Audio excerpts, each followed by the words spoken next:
Hello മുത്തുമണി സഭ മുട്ടക്കറി ഇങ്ങനെ വെക്കണമെന്ന് വിചാരിച്ചിട്ട് കുറേ നാളായിട്ടാ. അപ്പോൾ എന്തായാലും നല്ല ടേസ്റ്റായിരുന്നു. ഇഞ്ചിയും വെളുത്തുള്ളി പേസ്റ്റും പിന്നെ ഈ സബോള അരച്ചൊക്കെ വെച്ചിട്ട് നല്ല കുട്ടക്കറി ഉണ്ടായിരുന്നു. നല്ല രസമായിരുന്നു. നമ്മുടെ മണിക്കുട്ടനും ഇഷ്ടമായി. മണിക്കുട്ടനാണ് ഞങ്ങളുടെ അവിടുത്തെ ടേസ്റ്റ് മാസ്റ്റർ.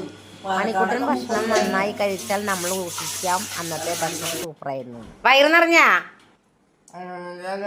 നൂൽപുട്ടും കറി ഇഷ്ടായാ? നല്ല മുട്ടക്കറിയാണാ? ആ നിങ്ങൾ മനസ്സിലാക്കി എടുക്കണെങ്കിൽ എടുത്തോ. എന്നിട്ട് വയറ് നിറഞ്ഞത് കാണിച്ചു കൊടുക്കാൻ. വയറ് ബനിയം പൊന്തിക്കാൻ, വയറില് പൊക്കാൻ. പൊക്കട്ടെ, അവനെങ്ങനെങ്കിലൊക്കെ പൊക്കട്ടെ.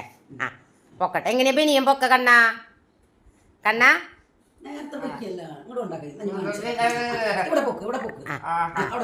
വയറ് കാണിക്കട്ടെ. അയ്യേ വയറ് കാണൂട്ടോ പണി. വയറും പാച്ചിയൊക്കെ ഇപ്പൊ കാണും പണിയുടെ. അയ്യേ വയറ് കാണിച്ചു കൊടുക്കും. നനിമയ്ക്ക് കാണിച്ചു കൊടുക്കും വയറ് നിറഞ്ഞത്. റഷ്യയിലിപ്പോ നീ ബനീനിട്ടോ ചൂടില് പൊന്നെ, ഭയങ്കര ചൂടല്ലേ.